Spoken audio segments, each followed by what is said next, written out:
in a bipartisan Congress, signed by a Democrat president.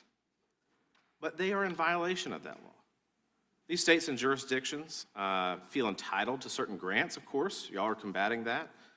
Do sanctuary policies limit the federal government's ability to accurately estimate how many criminal illegals are in the country? Yes. Thank you. This means that the number of illegals could be higher, probably higher. Does this hurt the federal government's ability to carry out immigration laws designed by Congress?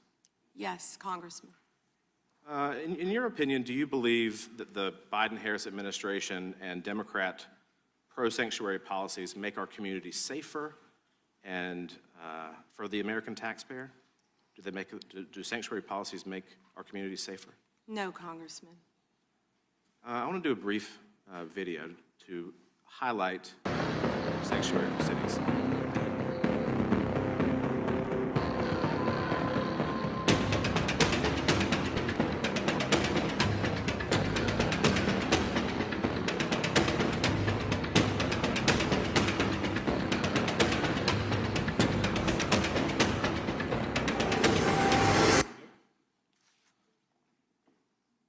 So what's strange to me, if you look at this board behind me, in New York, there are 7,000 criminal illegal aliens since January 20th of last year that have been released into the public because New York is not honoring detainers requested by ICE.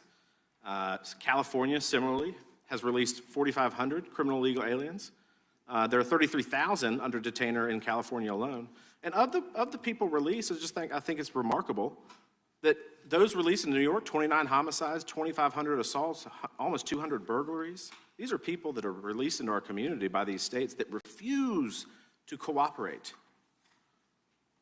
Last August, Michael Jordan Castellano Fonseca, a criminal illegal alien with ties to Tren de Agua, shot 2 people in front of 5 children in the sanctuary state of Colorado. DHS lodged a detainer on him. He's awaiting trial, but the question is whether Colorado's sanctuary policies will prevent him from being removed from the country.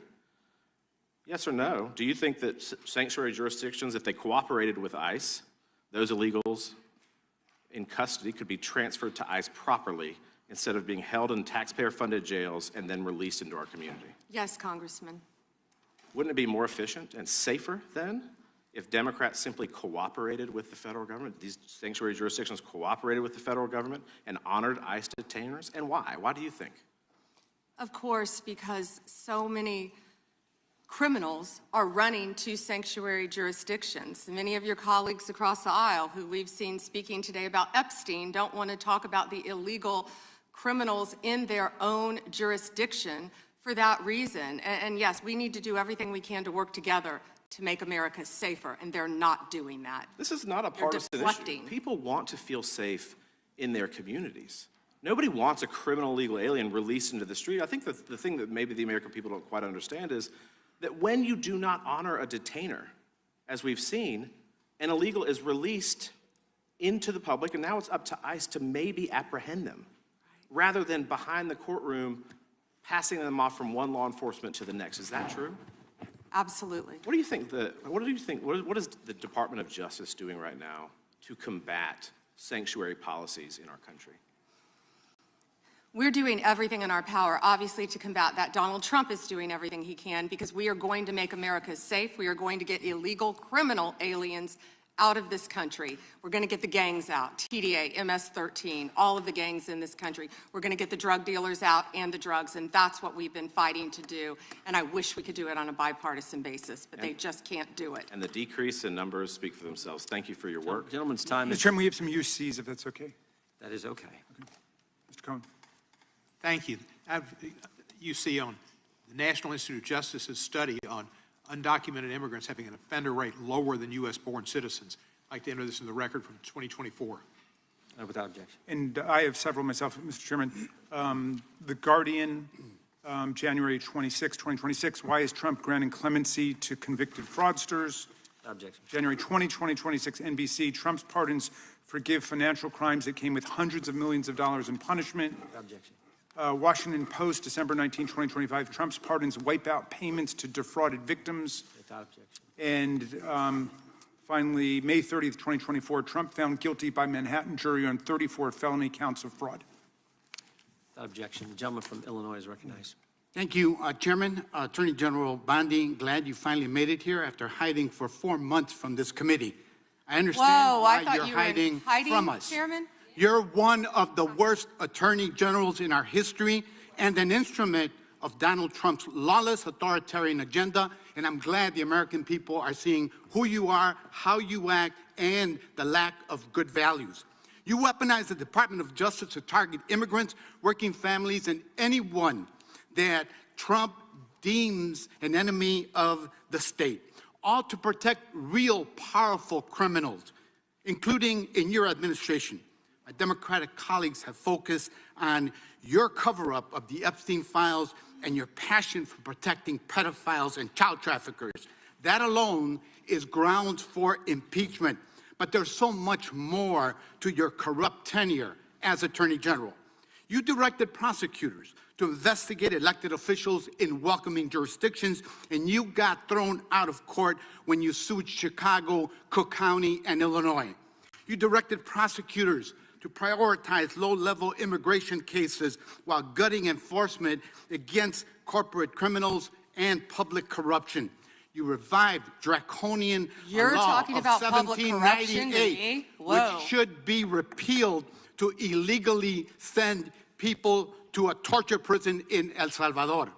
You fired over 100 immigration judges, including the assistant chief immigration judge in Chicago, without cause, and installed unqualified military judges whom you instructed to deny asylum in violation of the law. You prosecute the president's enemies like Jim Comey and Tish James while giving impunity to federal agents who are murdering and brutalizing and terrorizing constituents, including in Chicagoland, in my neighborhood. I saw it last year firsthand. You and Kash Patel covered up the murder of Silverio Villegas Gonzalez in my district by ICE agents. You tried to investigate Renee Good instead of the ICE agent who murdered her, and you tried to cover up the murder of Alex Peretti by CBP agents. You bring fake charges against protesters like the Broadview Six and Marimar Martinez, whom your administration labeled a domestic terrorist. This is the Montessori teacher who lives in my district, while protecting thugs who terrorize us and DHS authority. That's what you do. Protect and enable the criminals who are plundering our society and destroying what's left of democracy and the rule of law. Epstein accomplices, mass DHS thugs, corporate criminals, Tom Homan, Eric Adams, insurrectionists, the list goes on. And you talk about fighting crime, but you protect any criminal who helps you and Trump turn our country into an authoritarian gangster state. And after all this, nobody supports you. I'm not talking about Democrats, I'm talking about conservative judges who are condemning the rampant lawlessness at DOJ under your leadership. Your prosecutors are quitting in droves over being forced to prosecute low-level immigration cases, including in Chicagoland. Your MAGA base despises you because you're covering up the Epstein file. How ironic. And even your own boss has repeatedly complained to your staff about you, calling you weak and ineffective. Weak and ineffective. That's what Donald Trump thinks of you already. You will not win, however. Chicagoland rejects you. The American people reject you. Our communities have demonstrated our strength and resilience in the face of cruelty and cowardice. Democrats must impeach and remove lawless officials like you and Kristi Noem and impose accountability for every criminal action. But you can spare yourself more humiliation. Resign now and submit yourself to accountability by the American people. Mr. Chairman, before I yield back, I ask unanimous consent to submit for the record this Wall Street Journal article dated January 12, 2026, entitled Trump has complained about Pam Bondi repeatedly to aides. Thank you, and I yield back. Objection. Gentleman yields back. The gentleman from Texas is recognized. I thank the chairman. May I have 20 seconds, please? Yes, ma'am. Thank you. Let's hear the opposition research. Thank you. That's absolutely right, that they're not running for, he's not running for office again because, well, I don't know why you're not running for office again, but after the filing deadline, you publicly announced you would not run when your chief of staff, Patty Garcia, announced and took your seat. That's I a believe state matter. That Democrats isn't got a federal angry matter. about You that should as well. investigate crimes. I believe Time Democrats belongs- got time belongs- angry you should about that as well. Time investigate belongs to the gentleman violations from of the law. Texas. The time belongs to the gentleman from Texas. And a little flexibility in the time. I appreciate the chairman. Madam Attorney General, am I correct that under your leadership, the Department of Justice has prosecuted cases of non-citizen voting? So it's false, as some of my Democratic colleagues have claimed, that it doesn't happen. Yes. I ask that today because we're voting on the Save America Act today to enact common sense policies to ensure only American citizens vote in American elections and enact federal voter ID laws. But it's true, for example, that in just this month, a federal grand jury in Newark indicted 2 men with illegally voting in federal election and making false statements. Mohammed Muzammil and Mohammed Shakil were non-citizens at the time they registered to vote. This happens, it happens regularly, and you're prosecuting those crimes, correct? Yes. But does that prosecution of those criminals overturn their previously cast votes? That's all pending. But it does not overturn votes that they've cast, right? So passing the Save No, America Congressman. Act would help deal with that problem. Yes, Congressman. Second question. As Attorney General, you're in charge of the Executive Office of Immigration Review, correct? Yes, Congressman. The Biden-Mayorkas regime caused the immigration court case backlog to explode, correct? Explode. Does that sound about right, that in September of 2020, 4 months before President Biden took office, there was a backlog of 1.5 million cases, but by the time President Biden left office, the backlog reached nearly 4.2 million cases? It sounds about right, but I don't have the exact numbers. It would be accurate to say that most individuals who file for asylum have a meritless or fraudulent claim? Most. I don't have the numbers. Oh, so does it sound correct that of the asylum cases adjudicated in FY 2023 under the Biden regime, that only 14% resulted in an asylum grant and only 12% in fiscal year 2024? Does that sound correct? It sounds correct. I'm sorry, I don't have the numbers. Could you get that information to us to Yes, verify absolutely. that data? I'll get all that information to you. Under the Trump administration, immigration judges complete an average of 65,000 cases per month, the highest average completion rate in at least a decade. Does that sound correct? That sounds correct. Ms. Bondi, how many new cases under EOIR received in fiscal year 2025 have you all had? And of those, what percentage have been granted asylum? Do you know? I can try to get you those numbers. I thought I had those. That'd be great, because my question is whether President Trump's decision to pause asylum in the wake of the shooting of a National Guardsman by an Afghani here in Washington, D.C., in the nation's capital, helped to stop the backlog in your office. Does that sound correct? Yes, Congressman. My point being that the leadership of this administration is ending the backlog, reducing the backlog, making sure that we don't have fraudulent asylum claims clogging it, and keeping Americans safe. Is that correct? Yes, Congressman. So a couple other quick questions on another important topic that has been raised by colleagues on both sides of the aisle with respect to the Epstein case. A few questions. One, Jeffrey Epstein was charged in July 2019 for sex trafficking under the Trump administration in his first term. Is that correct? Yes, Congressman. And that Ghislaine Maxwell was charged in 2020 also under the Trump administration, correct? Yes, Congressman. So it is safe to say that the administration led on that issue and that there was silence in the previous administration. Is that correct? Yes, Congressman. Almost complete silence from everyone who's been trying to still talk about Epstein. They didn't say a word under the Biden administration. Nothing. And I want to make one other point and then another question, though, that is important. I want to make one observation, and that is that we've heard the information today, which is troubling, that Jane Doe's, that victims' information was made public and was unredacted in the files that were released on Friday.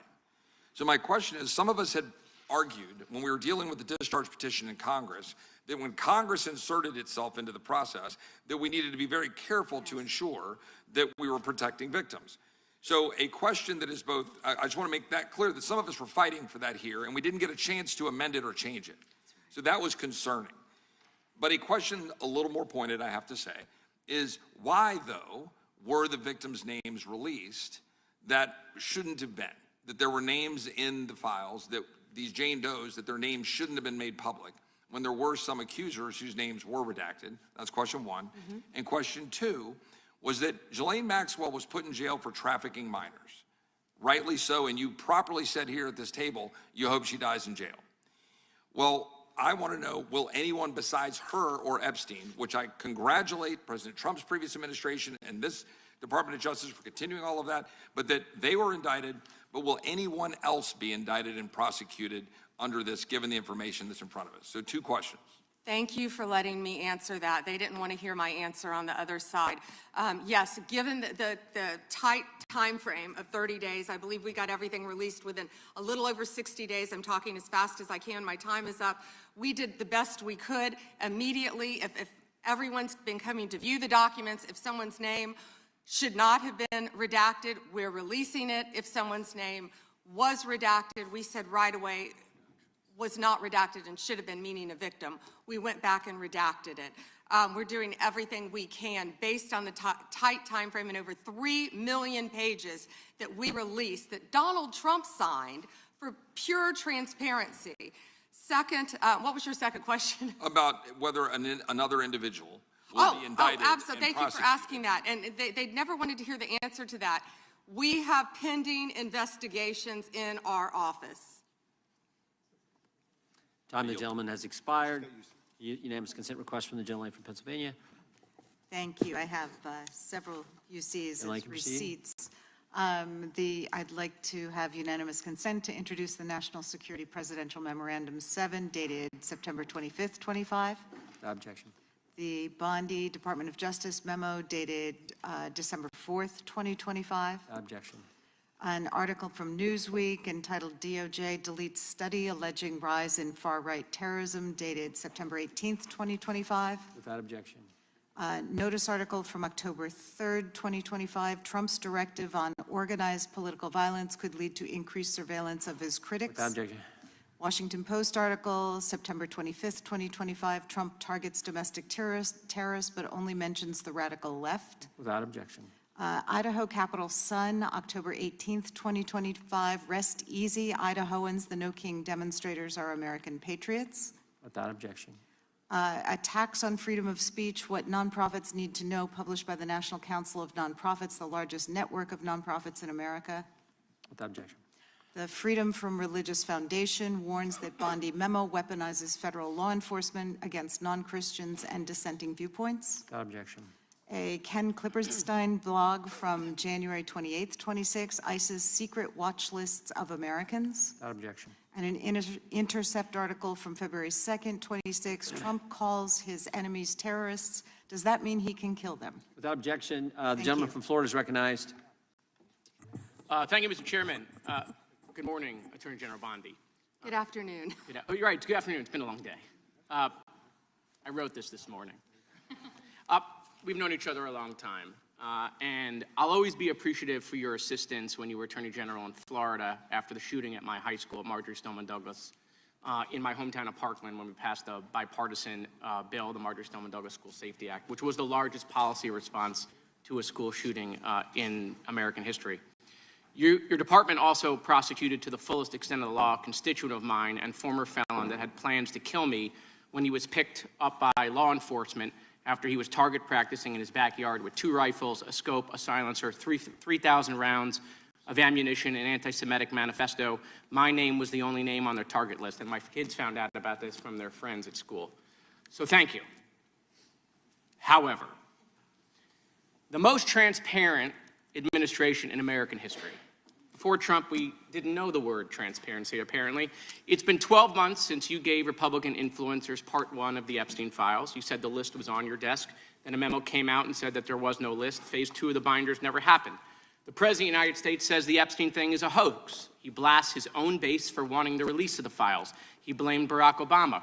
Republicans voted against the release of the files in the Rules Committee. Then they refused to even return to the Rules Committee until they could be protected from future votes on the release. Speaker Johnson sends Congress home a day early before break. They sent the Deputy Attorney General to meet with Maxwell. She says something favorable about the president. Miraculously, she gets transferred to a minimum security facility. No one can explain why. Miraculously, the leaks to the Wall Street Journal stop. We come back from break We have the Massey discharge petition. Republicans drop a rule, a non-binding resolution trying to kill the Massey discharge petition. The White House says passing the Massey discharge petition is a hostile act. Trying to stop the necessary 218 signatures, according to Republican members that signed it, the White House brought them into the Situation Room, you know, the place where the president goes for time of war, promising things like appropriations or maybe even to primary them. People in the room say you were there. It didn't work. We get the 218 signatures. We eventually passed the Massey petition. You guys didn't release the files. You were forced by Congress, every member of the House except one, and the entire Senate. The reason the president signed it is because it was a veto-proof majority. We can't agree on anything, and yet the entire House but one member and the whole Senate forced the administration to release the files.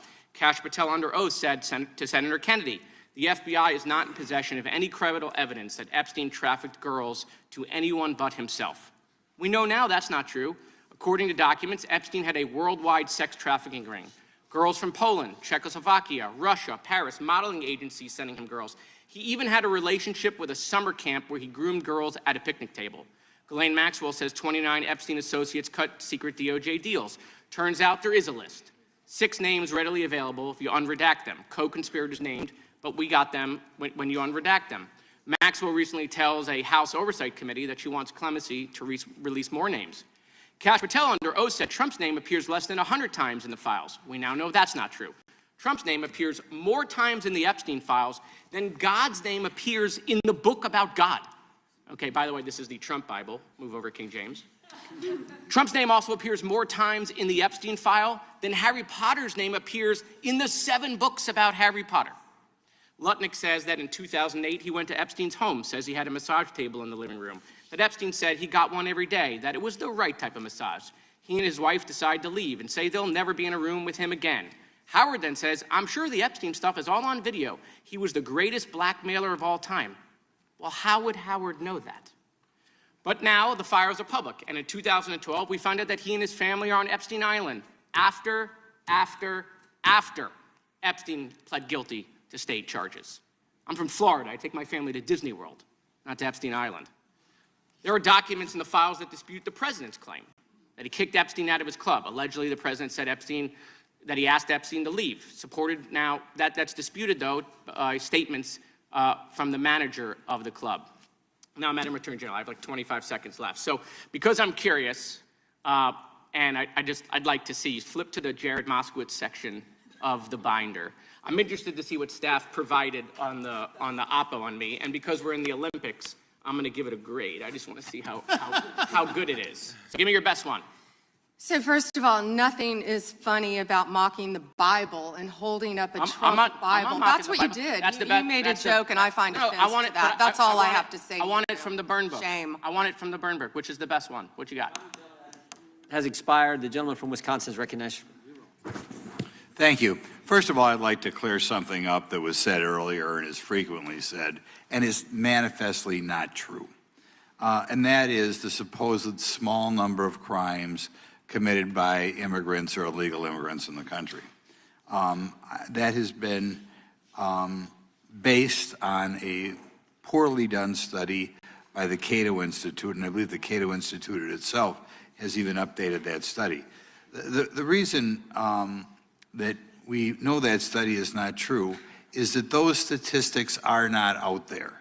For whatever reason, when somebody is arrested, even for very serious crimes, we do not have on the paperwork whether that person is a legal or illegal immigrant, okay? If I go to one of my local sheriffs in Wisconsin and ask them how many illegal immigrants in your jail, they will say, I have no idea. We don't keep track of that. When I tour the federal prison right outside of my district, and I ask them, in this federal prison, how many of your inmates are illegal aliens, they will tell me, we have no idea. We don't keep track of that. So whenever you hear a Democrat or anybody, or a pundit, say that, oh, there's so few illegals committing crimes, it is based on nothing, because those statistics are not available anywhere. What I would offer in the next round of appropriation bills, if one of my Democrat colleagues wants to help me out, perhaps in appropriations we can get funds to add to all the paperwork whenever anybody is convicted of crime as to whether or not they are citizen or non-citizen. And then we will have the statistics. But otherwise, whenever you hear somebody say on MSNBC or wherever, oh, so few crimes are committed by illegal immigrants, they don't know what they're talking about because nobody has those numbers. Okay, there's the first thing. Now, the next thing I want to point out, we have had what I think is an unprecedented situation in Minnesota in which they are not assisting ICE in dealing with crimes that are going on up there. In other words, ICE is left to its own devices. When I talk to my local sheriffs, they tell me that whenever a federal agency is engaged in work in Wisconsin, they always make themselves available in case that federal agency needs assistance. This could be something like ICE under DEI. It could be drug enforcement. It could be ATF. It could be FBI. It could be Secret Service. It could be the U.S. Marshal. Nobody that I have been able to find, any sheriff in the state of Wisconsin, is aware of any circumstances in which they did not make themselves available to federal law enforcement, either if they need somebody extra to do surveillance, to just park a marked car outside the area, to assist in apprehension of a criminal, if they need assistance with an additional SWAT team, if they need to transport somebody. Local law enforcement is always there. Now, you are not in charge of ICE, but you're in charge of several other agencies. Have you ever heard of anything like what's going on in Minnesota, where the governor or the local mayor refuses to give assistance to federal law enforcement? I have in Portland and some other cities where they weren't cooperating. But as I said, I did spend 4 days in Minnesota, and I believe many of the local law enforcement wish they could work with us to make their city safe. Okay, now we'll switch to something else. First of all, I'd like to thank you for doing this today. You're obviously very bright, obviously very confident, and something I love. You tolerate fools gladly, so I appreciate that trait. You suffer fools gladly. In hearings like this, we often focus on new initiatives undertaken by the department. Today, I'd like to give you an opportunity to discuss actions implemented under the Biden administration's Department of Justice, such as the Foreign Influence Task Force that you have since terminated. And, you know, it's always rare to see anything in the government terminated. But could you elaborate on those decisions and highlight the accomplishments of your tenure at Justice? Thank you for asking that. We are out of time, but may I answer, Chairman? Go right ahead. Thank you. Thank you. The Biden administration weaponized the Foreign Corruption Practices Act. And on February 10th, President Trump issued an executive order pausing that for a DOJ review. Under Deputy Attorney General Blanche's supervision, a comprehensive review was led, and the department issued new guidelines protecting all Americans and protecting against the weaponization that happened under the Biden administration. Time the gentleman has expired. Gentleman yields back. Gentleman from New York recognized. Thank you, Mr. Chairman. Ms. Bondi, I went over to the department yesterday for a couple of hours to review some of the unredacted materials. And I am looking forward to your detailed explanation for why you have withheld almost half of the documents, which is required by the bill. Now, obviously, there are 3 million documents, so I didn't get through much. But one thing I didn't see was the client list that you said you had on your desk a year ago. I did, however, find a couple of important documents. An 86-page prosecution memo from the Southern District of New York, and a draft indictment from Florida against Jeffrey Epstein's co-conspirators. For reasons that I cannot understand nor are permitted by the bill, they were still redacted, even for members of Congress. So, Ms. Bondi, will you commit right here to immediately providing those two documents in unredacted form to members of Congress? Not a complicated question. Well, I guess it is for you because you have a law degree and those are privileged. Okay, they're not privileged, but we will discuss that later. I also found an email that I have right here from Jeffrey Epstein to Ghislaine Maxwell that was unredacted, and it included notes of statements that Donald Trump made about his prior relationship with Jeffrey Epstein. Now, there is no reason for this to be hidden from the American people. There is no privilege, there is no attorney-client privilege, and I see you're checking with your staff, and I can assure you, staff, this is not under attorney-client privilege because it was sent from Jeffrey Epstein to Ghislaine Maxwell. Will you commit to publicly providing the unredacted version of this so that the American people can understand the extent of Donald Trump's lies about his relationship with Jeffrey Epstein? You're about as good of a lawyer today as you were when you tried to impeach President Trump in 2016. Have you apologized for that in 2019? So will you unredact this? Will you were unredact lead this? counsel on that. Privileged. I'm asking you, will you unredact this? Privileged. Privileged, of course. I look forward to discussing this more. Now, these are obviously improper redactions. And let me stop for a minute. I'm talking. I'm if they're talking. not privileged, Quiet. don't yell at me. If they're not Mr. Chairman, would you stop the clock? This is on your time. It's not on Mr. If they're Goldman. not Even though privileged, you used your if we review improper them and they're not- redactions you'll like my answer. to If we continue review to them and they're not protect privileged, Donald Time belongs to we the will member. be happy to release them. We'll after stop the review. clock. We'll stop the clock. Time belongs to the member. Go ahead. Even though you used improper redactions to protect Donald Trump and other predators associated with Jeffrey Epstein, you did the exact opposite thing with the survivors and victims of this scheme. So their identification information was really the only thing required to be redacted, and it was not. And it's clear this was not a mistake. This was not by accident. This was not because you only had 30 days when you really used 75, and that doesn't even include all the hours last March that you were redacting it. But I'll tell you why it's clear it wasn't a mistake. There is an email entitled Epstein Victim List. There are 32 names. One is redacted. 31 are not. So someone looked at it and decided to redact something. And I will tell you that that is clearly intentional to intimidate these survivors and victims.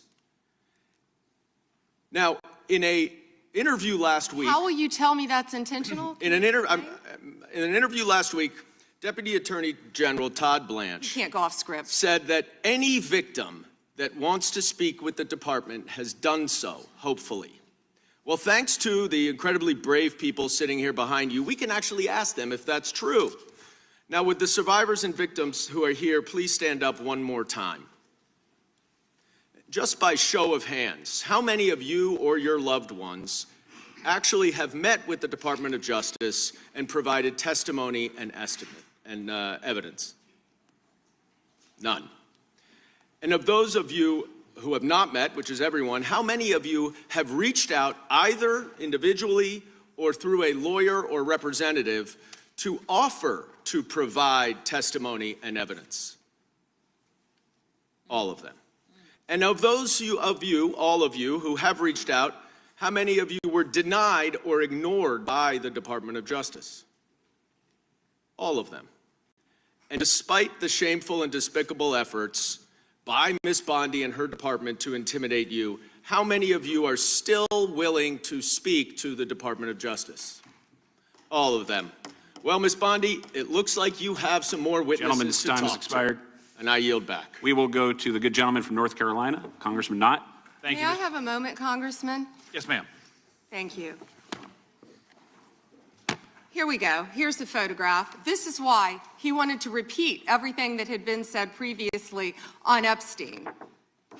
This is his state, New York. You probably don't even know who this is. Wahid Mohammed from Afghanistan. Yes, because I'm no longer a prosecutor. Convicted of assault. Wow, he represents New York. Wow, yet he doesn't care about the illegal aliens convicted of crimes. Assault and homicide. No longer a prosecutor, so he doesn't care about his constituents. Here we go. Arson, El Salvador, Miguel Palacios. Fermin Flores Ramales, Mexico, rape. Let's talk about the Thank you. 70% of immigrants who are detained without a criminal conviction or arrest. Stop the clock. Stop the clock. Time belongs to Congressman Knott. Thank you, Mr. Chair. Madam Attorney General, I want to be sure that the American people understand exactly what we're referring to when we talk about sanctuary policies. They are often framed in sort of innocuous terms like, we refuse to take part in immigration law. And when you add up all of the population represented by these cowardly politicians in sanctuary jurisdictions, whether it's a county, city, or state, sanctuary jurisdictions account for roughly 40% of the United States. Now, in reality, it's much more than just a passive exercise. Is that not correct? Yes. It's unbelievably active. And in terms of breaking down these terms, I want to break it down as clearly a term as I can. What is a federal detainer for the American people? Please describe it. A federal detainer is when someone is held in federal custody. Yes.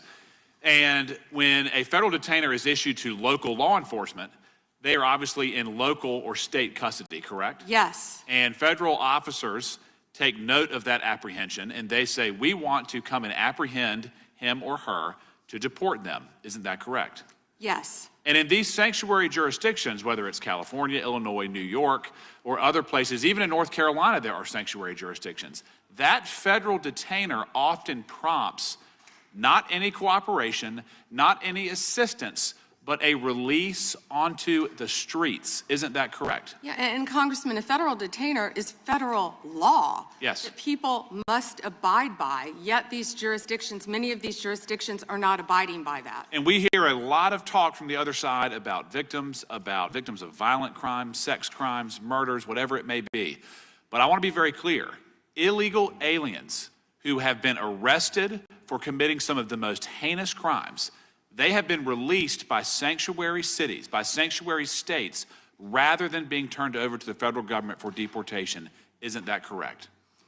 It is, and it's sad for all Americans that any jurisdiction would do that. These are some of the most violent criminals I think we've all seen. Yes.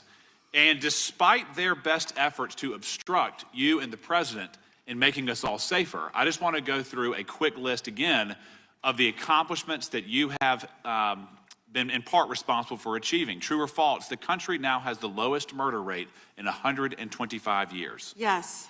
True or false, 62 major cities are now reporting rapid decline in murder rates. Yes. True or false, robberies are down nearly 20% over the last year. Yes. True or false, violent crime is down almost 15% over the past year. Yes. True or false, right here in Washington, D.C., violent crime is down almost 30% since President Trump took office.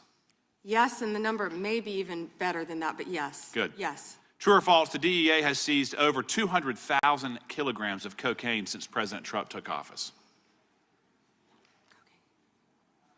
I believe so, and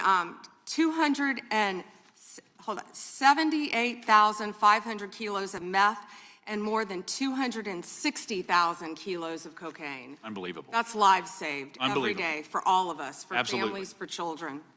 And then true or false, the Department of Justice under your leadership has a 92% success rate at the Supreme Court, I believe so. or ballpark. Ballpark. And then true or false, this administration is attacking the waste, fraud, and abuse that we have seen in places like Minnesota that is removing billions of hard-earned tax dollars from this country. Absolutely, and President Trump is committed to doing that in every city in this country. And Madam Attorney General, just to be very brief here, I want to be sure that you know that many on this committee made very serious efforts to try to amend the Epstein petition, to give you the resources and the time to protect victims, to go through and to have the necessary runway to thoroughly go through that file. Unfortunately, those requests were met with refusal, and we were unable to make the necessary amendments. But thank you for being here today. Thank you. The good gentleman yields back. We turn to the good lady from California, Congresswoman Kamlager Dove. Thank you, Mr. Chair, and thank you, Attorney General, for being here today. I want to talk with you about an issue on which there is broad bipartisan agreement: the importance of ensuring trust between the American public and those government officials who wield powerful law enforcement responsibilities. So, Attorney General, would you agree that it is important for law enforcement leaders to be honest?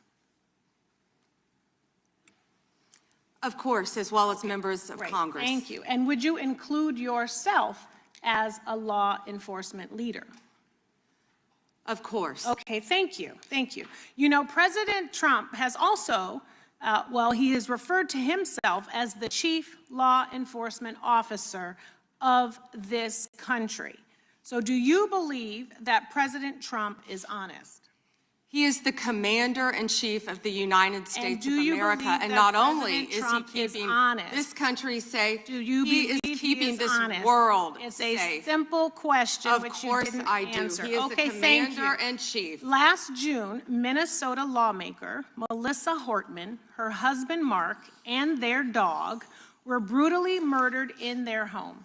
And your USA's office in Minnesota investigated this crime and obtained a 6-count indictment of the murder suspect, stating that he had intent to kill, injury, harass, and intimidate Minnesota legislators. And I have the copy right here. I read through it. Yet a few weeks ago, President Trump suggested publicly that Minnesota Governor Tim Walz was behind these murders, posting on his Truth Social account a video raising this conspiracy theory. And it wasn't true. And you know it wasn't true, or else you would not have brought an indictment against the subject. Do you know what else Trump has said? He has said he has cut gas prices by 1,400%. False. That he won the 2020 election. Actually, False. gas is down That to he $1.99 didn't a know gallon, thanks to that President he didn't Trump. know Epstein. Maybe False. $5 in That he California. sent, it's my time, Mr. Chair. That he sent water to LA during the wildfires. False. That Governor Westmore of Maryland called him the greatest president of his lifetime. False. So many tales, too many to keep up. But I want to go back to what he said about Tim Walz. Do you agree that President Trump undermined public trust in law enforcement by suggesting that Governor Walz was involved in the Hortman murders? I am not familiar with that statement. Well, that is a disappointing response, and it is also why your office and Donald Trump have zero credibility, because I know, and you know, it was a right-wing extremist who murdered the Hortmans.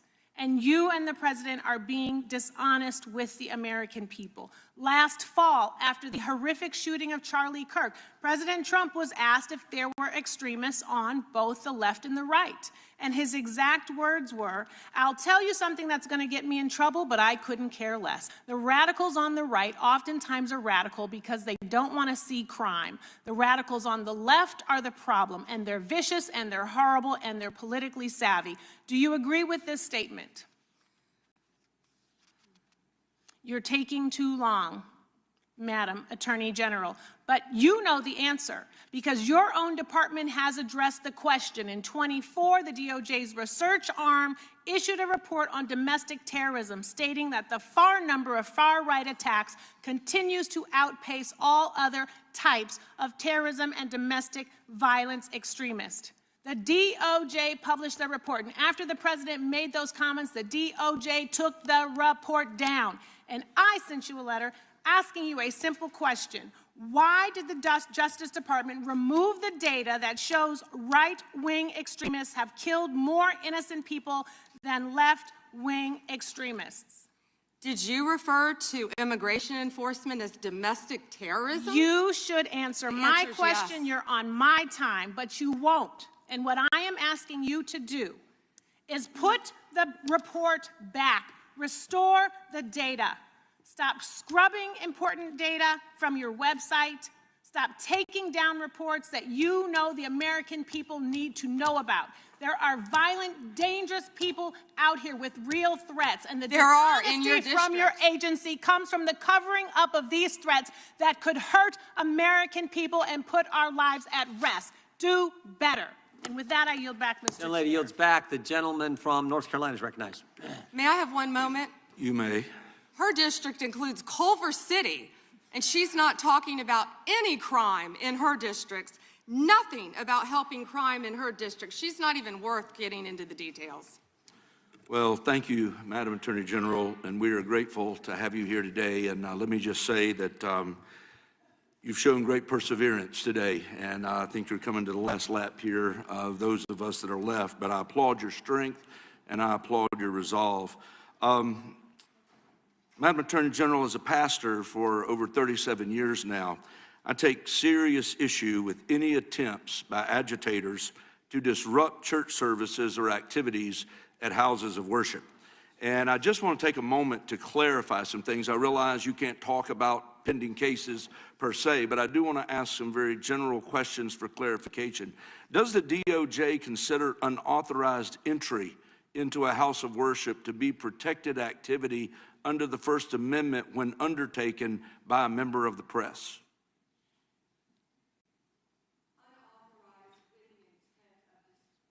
Unauthorized with the intent of disrupting, yes. Okay. Even And- if it's a blogger like Don Lemon. Correct. How does the DOJ distinguish between news gathering activity and expressive or protest conduct when a press defense is asserted?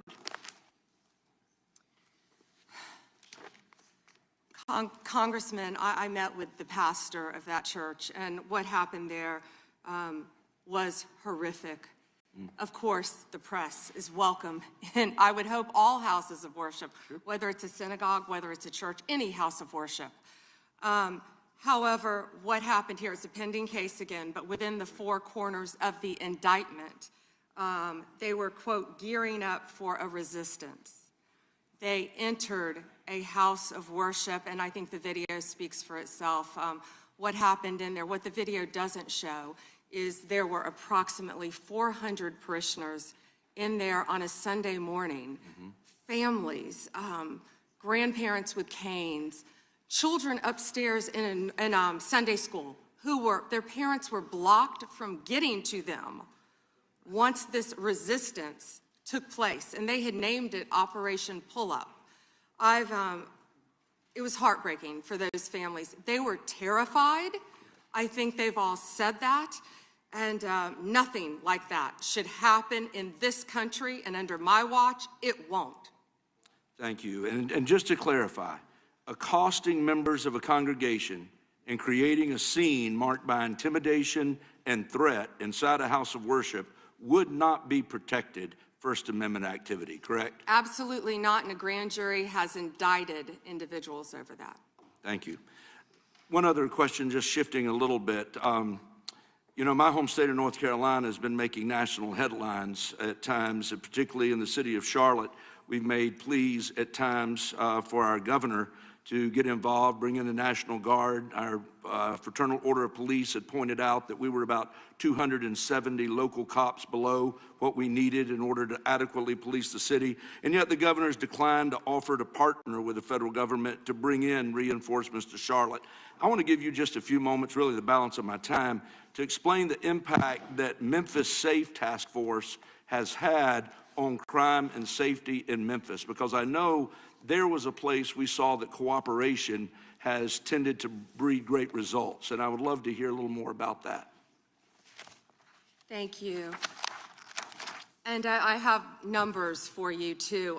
Well, and we're all right here in D.C., we're all living right here in D.C., and I think we've seen the remarkable impact that it has working with members of the Democrat Party on this, with law enforcement, with the mayor, with the police chief, doing everything we can to make D.C. safe. As of February 9th, there were nearly 10,000 arrests. This is D.C.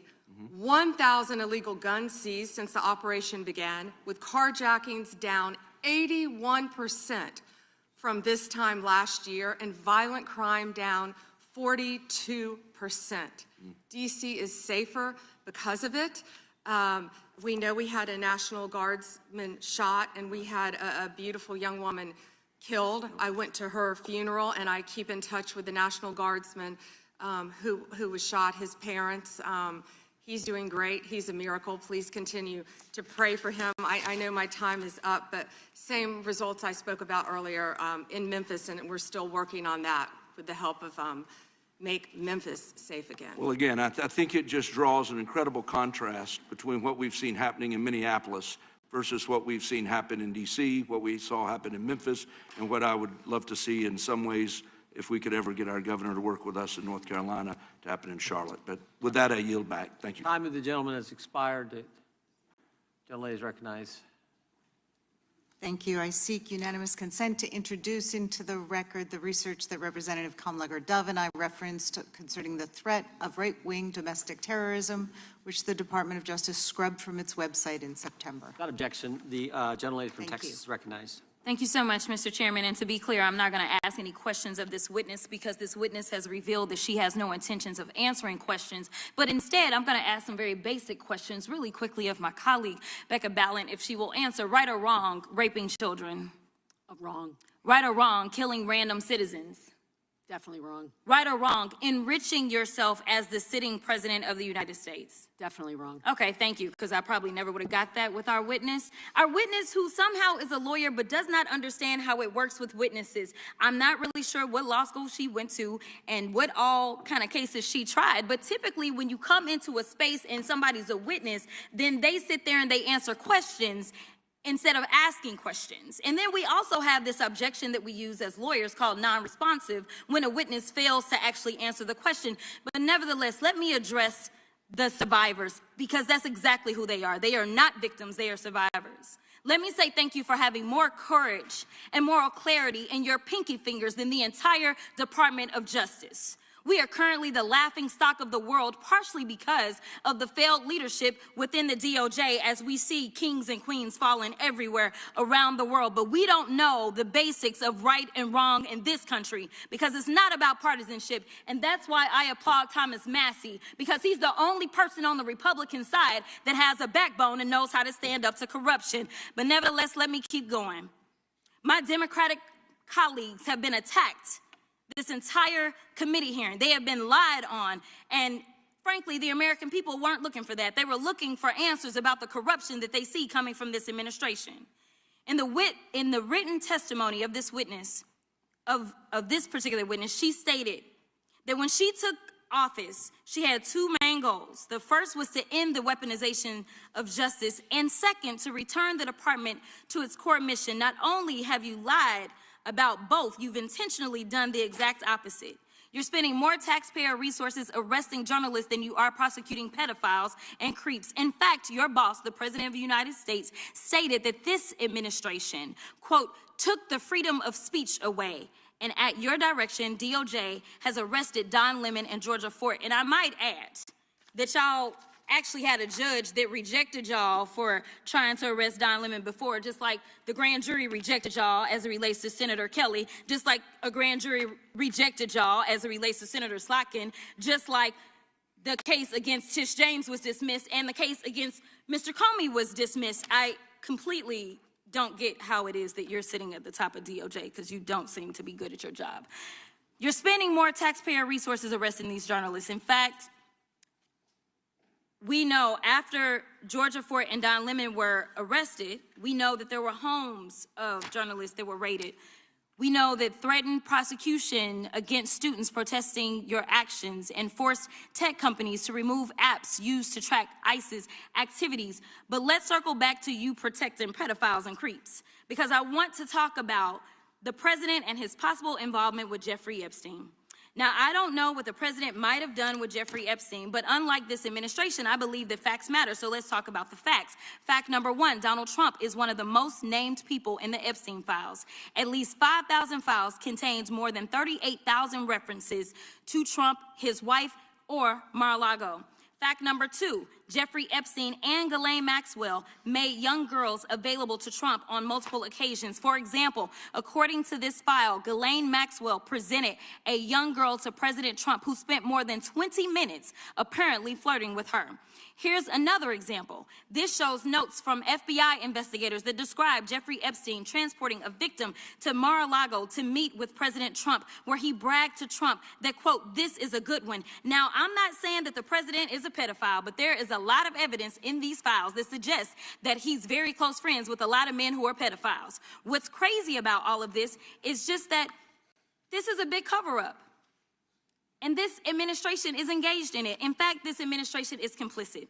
But there are numerous others, like how the DOJ is attempting to obstruct justice in the investigation of the rogue agents who have murdered American citizens, or how the DOJ seized voter data from Fulton County in an attempt to steal the 2026 midterm elections, or how federal agents have Tom Homan on tape accepting a bribe and your agency killed the investigation, or how your agency is ready to give the president a $230 million payday, which is unconstitutional. The Constitution is clear. The president shall not receive any payment except his salary while in office. The fact of the matter is that you will be remembered as one of the worst attorney generals in history. An attorney general who has prioritized obstruction over justice, corruption over the law, fealty to the president over loyalty to the Constitution. And Mr. Chairman, I will yield. Gentlelady yields. Gentleman from Missouri is recognized. Excuse me, gentleman from Kansas, the Attorney General, former Attorney General, Mr. Schmidt is recognized.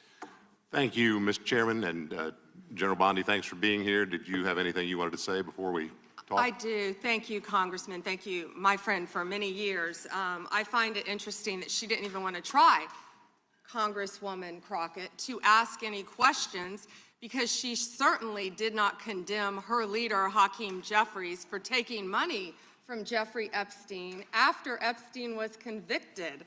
And I will be brief to give you your time, Congressman. This is what she didn't want to talk about. Texas, from Cuba, convicted, homicide, arson, weapon offense. Convicted. So what are we talking about? Convict some of these perpetrators that rape these women that are sitting behind you, that you refuse to even acknowledge they are here. Time belongs to the gentleman from Kansas. Mr. Chairman, could I have a few seconds back to make up for the yelling? Thank you. Thank General, did you have anything Congress. further to say? Texas, convicted of homicide. Cecil Joseph, from Dominican Republic. Texas, convicted for kidnapping, rape. Khalid Khan, from Afghanistan. That's why they want to talk about Epstein and not what's happening in their own states. Thank you, General, and thank you for being here. And this has been quite a spectacle to observe today. I think it's sad. I ran for Congress because I thought we had serious problems in this country we wanted to try to fix together, and this performance today, not yours, General, but some of my colleagues, has not shored up my confidence that we are up to the task. You and I served together for 8 years when you were Attorney General of Florida and I in Kansas. You served professionally. I'm glad to be able to serve with you in these new roles, and I'm glad you're there, both generally and today. Part of the reason I ran for Congress is because in my former role, I saw in the real world, in my state, the consequences of failed U.S. immigration and border security policy.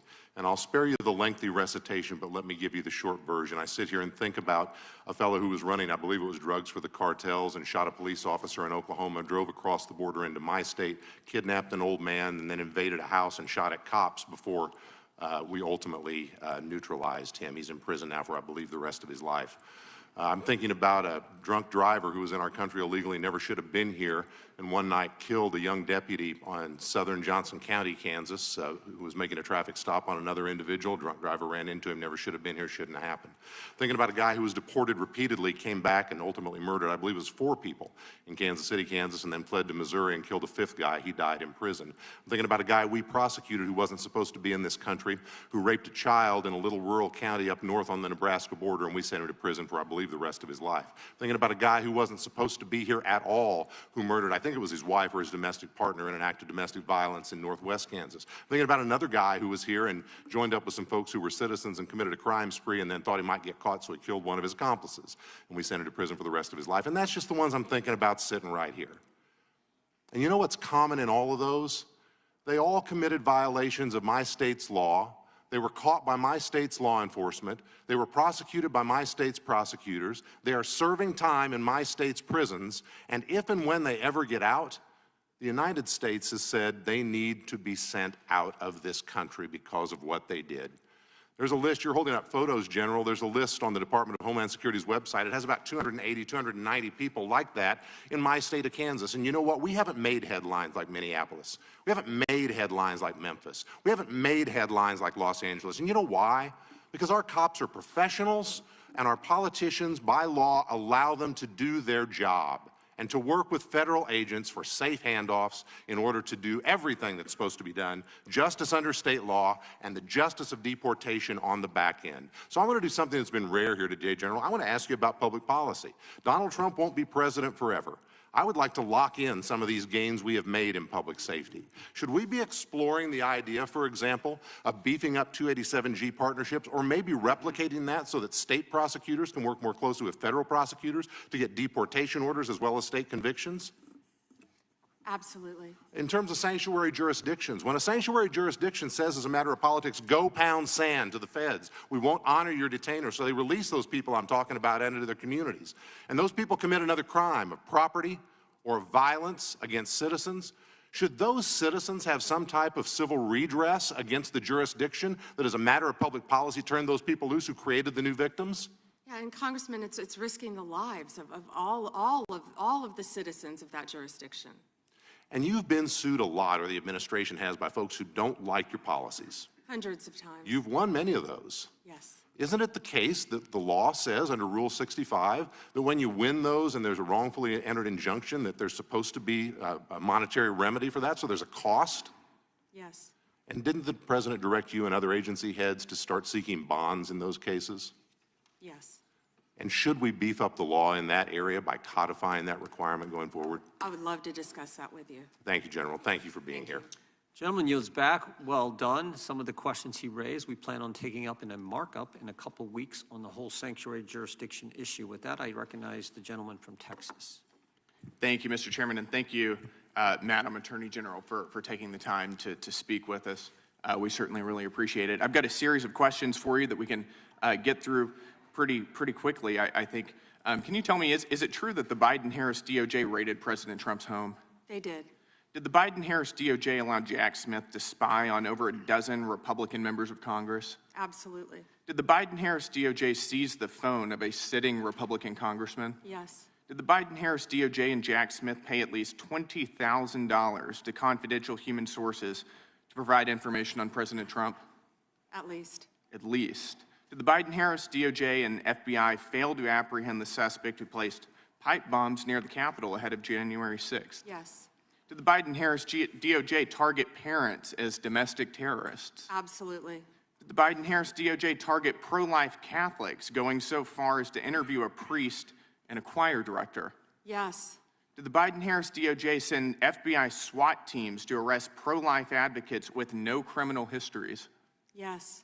Did the Biden-Harris DOJ use the FACE Act to target pro-life advocates while it allowed anti-life agitators to vandalize, destroy, and firebomb pregnancy resource centers and churches? Multiple times, I believe. Multiple times. Did the Biden-Harris DOJ ever determine who leaked the Dobbs decision? I can't discuss that. No, under Biden-Harris. Got it. No. Did the Biden-Harris DOJ and FBI target whistleblowers for revealing waste, fraud, and abuse within the department to Congress? Not to my knowledge. Did the Biden-Harris DOJ refuse to say whether it coordinated with Alvin Bragg, Fani Willis, and Letitia James in their lawfare against President Trump? They refused. Did the Biden-Harris DOJ slow-walk the criminal investigation and prosecution of Hunter Biden? That's an understatement, in my opinion. Yep. Did the Biden-Harris DOJ determine who brought cocaine into the Biden White House? They did not. They did not. Did the Biden-Harris DOJ cover up the Well, extent? as far as we know, they did not. Right, that's right. Did the Biden-Harris DOJ cover up the extent of the Russia collusion hoax? Absolutely, in my opinion. Yes. Did the Biden-Harris DOJ, seek leniency from a federal court for an IRS contractor who leaked sensitive tax information on over 7,600 Americans, including President Trump? Yes. Did the Biden-Harris DOJ sue Texas because the state wanted to secure its own southern border? Yes. And finally, did the Biden-Harris DOJ attack SpaceX for hiring too many Americans? I believe they did. Yep. Unbelievable. It is unbelievable, and I appreciate that a lot of this is being cleaned up under your leadership. So thank you for returning the DOJ back to its core focus, which is on the rule of law. And I think that we see the results of that. I've got a few more similar questions for you. How have, over the past year since President Trump has been in office, how have murders trended in the United States? Since President Trump has been in office, the murder rate has dropped to a historic 20% drop in the national murder rate, lowest since 1900. 20% drop in 1 year. That's incredible, isn't it? And that's thanks to the incredible men and women of law enforcement, FBI, DEA, ATF, everyone working together to solve violent crime, along with our sheriffs, our local law enforcement, working as a team throughout this country, and our great state and federal prosecutors. Yep. And how have robberies trended? Have they gone, even if they've just gone up or down? Robberies, all violent crime, all violent crime has decreased, as well as robberies. So murders, violent crime, the country is more safe now, it's fair to say, would you agree, than it was a year and a half ago under Joe Biden? Absolutely, and Director Patel is working tirelessly to catch those, I'm sure you've been seeing, on the most wanted list. He and Deputy Director Bongino from day one said, we're going to get the most wanted list, and that's what's been happening, working hand in hand with all of our agencies. Yep. And I want to thank you for that. Thank you for the work you've been doing to refocus the DOJ again on doing your core job. We're very happy with it, and I'll yield the remainder of my time to the chairman.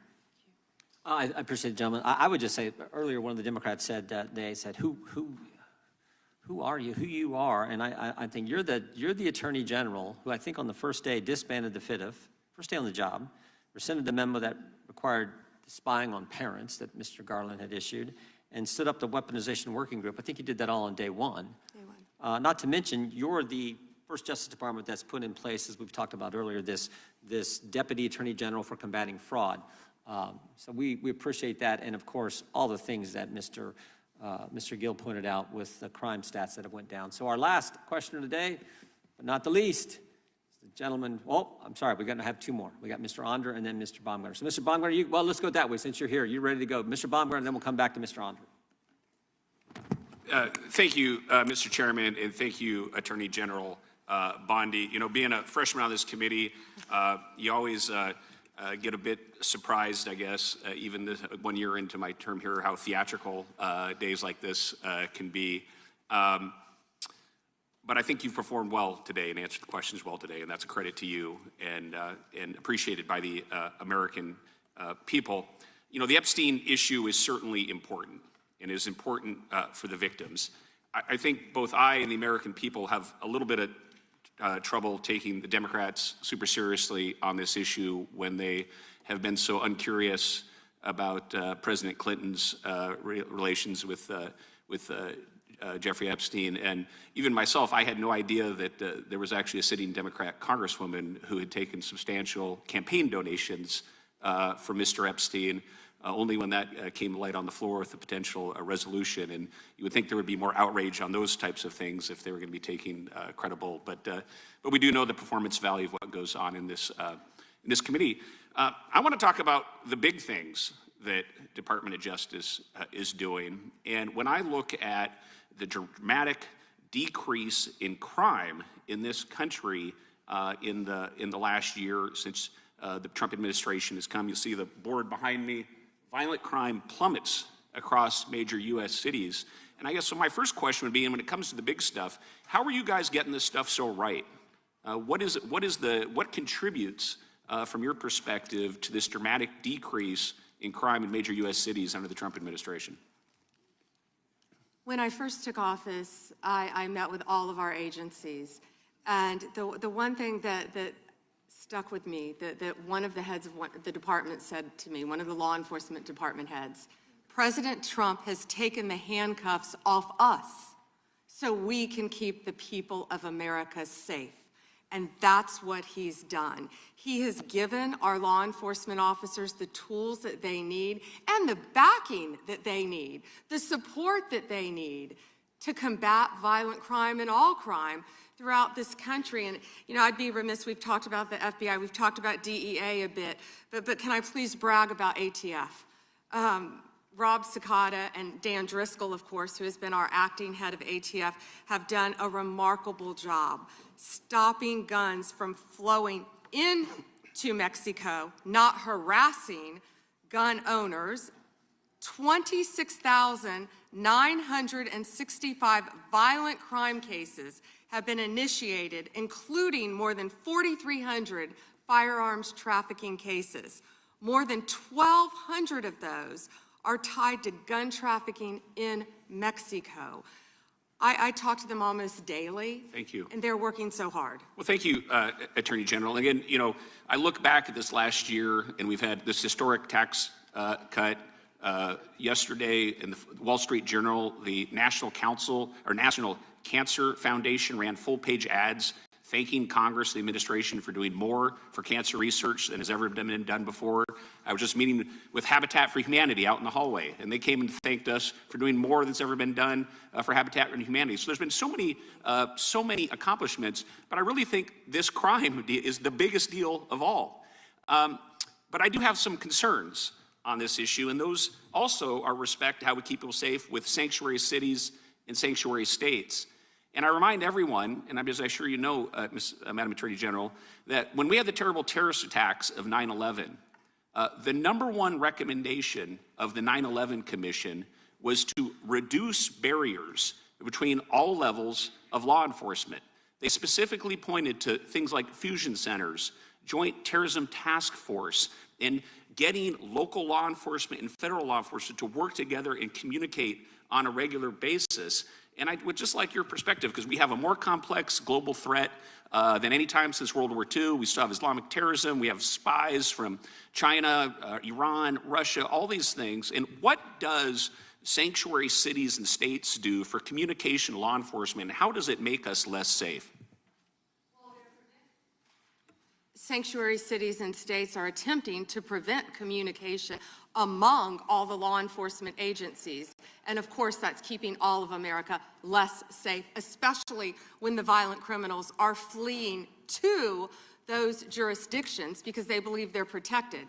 But with all of our joint task forces, I see it every day, Congressman, how well, despite what these liberals are trying to do, Donald Trump's administration is working tirelessly to protect all of Americans and all of our agencies working hand in hand to keep America safe. Well, you guys are getting the big stuff right. You look at that decrease in crime across the country, you ought to take a victory lap. Well done. Gentleman yields back. The gentleman from Missouri is recognized. Thank you, Mr. Chairman, and thank you, Attorney General Bondi, for being here on this long day. And I want to thank you most of all for your leadership in your whole career defending victims. And now I want to take a moment to talk about you protecting victims from a different kind of child abuse, that medicalized child abuse that goes under the banner of gender-affirming care, that far too many of my Democrat colleagues enthusiastically support and unapologetically support. Shortly after returning to office, President Trump signed an executive order directing HHS to review the clinical evidence and determine whether sex-rejecting interventions caused more harm than good.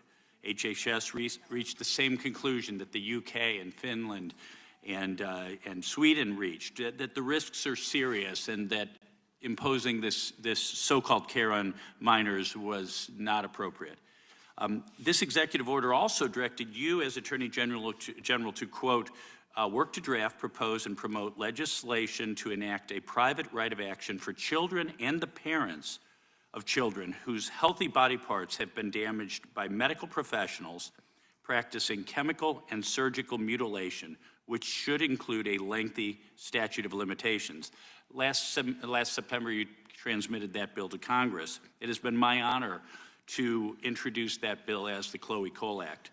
We named the bill after Chloe Cole, who sat where you're sitting just a few years ago on her 19th birthday. During a hearing chaired by now Speaker Mike Johnson, I'd like to play a clip of her testimony that day to remind us of our story. Onto puberty blockers and then testosterone. The resulting menopausal hot flashes made focusing on school impossible. I still get joint pains and weird pops in my back, but they were far worse when I was on the blockers. A month later, when I was 13, I had my first testosterone injection. This caused permanent changes to my body.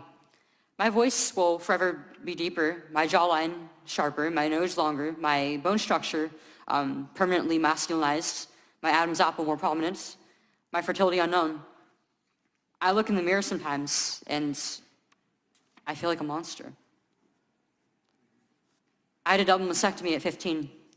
They tested my amputated breast for cancer. And I was cancer-free, of course. I was perfectly healthy. There was nothing wrong with my still developing body or my breasts, other than that, as an insecure teenage girl, I felt awkward about it. After my breasts were taken away from me, the tissue was incinerated. Before I was able to legally drive, I had a huge part of my future womanhood taken from me. I will never be able to breastfeed. I struggle to look at myself in the mirror at times. I still struggle to this day with sexual dysfunction. And I have massive scars across my chest. And the skin grafts that they took of my nipples are weeping fluid today. And they were grafted into a more masculine positioning, they said. Chloe testified that day that what she needed was mental health therapy, but she never received it. And she was not suicidal until after they did these horrible things to her. She pleaded with Congress to act so that future children would not suffer what she did. Last week was a major turning point in for these medical malpractice claims when a detransitioner was the first to successfully hold doctors liable with a $2 million settlement for what they did to that poor girl. Just days later, the American Society of Plastic Surgeons announced that they would no longer do transgender surgeries on minors, and the AMA followed suit.